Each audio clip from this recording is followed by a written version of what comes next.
بسم اللہ الرحمن الرحیم۔ تمام تعریفیں اللہ کے لیے ہیں جو تمام جہانوں کا پروردگار ہے۔ ناظرین، ہمارے چینل پر آج سے ہم حدیث سیریز کا آغاز کرنے جا رہے ہیں، جس میں ہم رسول اللہ صلی اللہ علیہ وسلم کی احادیث کو مستند ذرائع سے مختصر اور آسان تشریح کے ساتھ آپ تک پہنچائیں گے۔ ویڈیو کو آخر تک ضرور دیکھیں۔ حضرت ابو ہریرہ رضی اللہ عنہ سے روایت ہے کہ سیدنا ابو القاسم صلی اللہ علیہ وسلم نے فرمایا،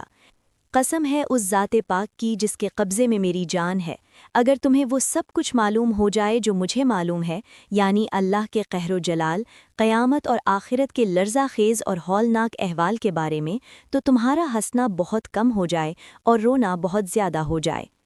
اس حدیث کا مطلب یہ ہے کہ اللہ تعالیٰ کی بے نیازی، اس کے قہر و جلال اور قیامت و آخرت کے خوفناک حالات کے بارے میں جو علم اللہ تعالیٰ نے رسول اللہ صلی اللہ علیہ وسلم کو عطا فرمایا ہے، اگر وہی علم پوری طرح امت کو بھی حاصل ہو جائے، اور اگر لوگ وہ سب کچھ دیکھنے لگیں جو نبی کریم صلی اللہ علیہ وسلم دیکھتے تھے، اور وہ سب کچھ سننے لگیں جو آپ صلی اللہ علیہ وسلم سنتے تھے، تو دنیا کی بے فکری ختم ہو جائے، انسان کا دل خوف الہی سے بھر جائے، ہنسی مذاق کم ہو جائے اور آنکھوں سے آنسو زیادہ بہنے لگیں۔ اس مضمون کی مزید وضاحت حضرت ابو ذر رضی اللہ عنہ کی اگلی حدیث سے معلوم ہوگی۔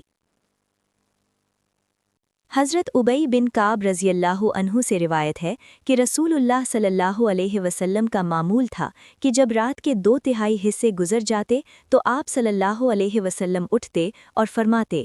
اے لوگو، اللہ کو یاد کرو، اللہ کو یاد کرو، قریب آ گیا ہے ہلا دینے والا، یعنی قیامت کا پہلا بھونچال، نفخہ اولا، اور اس کے پیچھے دوسرا آنے والا ہے، نفخہ ثانیہ۔